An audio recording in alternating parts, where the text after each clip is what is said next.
So I got this little box over from the Forgeworld, so let's do little unboxing for some future unboxing to see what do we got inside here. I wanna add like this but it doesn't really fit okay then. A plastic bag joins the fight. So we have the gloriously expensive, overly expensive Iron Warriors transfer sheet.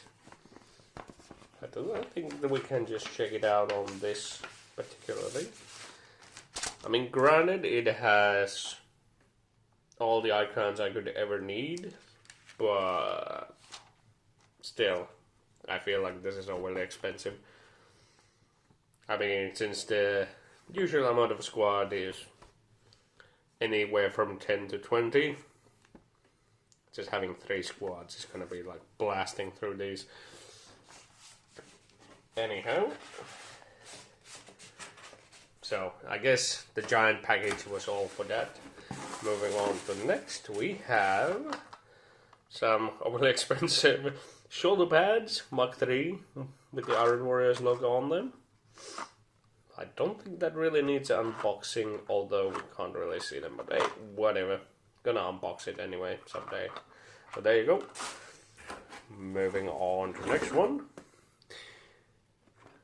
Horus Heresy character series, Alexis Pollux. Now, you might be thinking, why would an Iron Warrior oh hey, look, it's me, hey! Why would Iron Warriors player get an Alexis Pollux model? Well, the simple answer is I'm gonna rip him apart.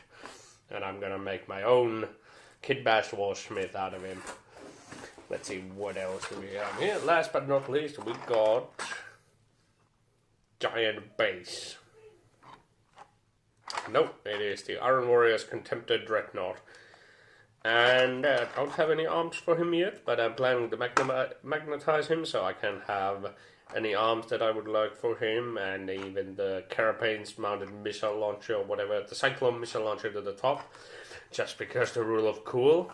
But yeah, just gonna magnetize everything, and yeah, there you go. So that's what you can expect in a future. Who knows? We shall see. Bye!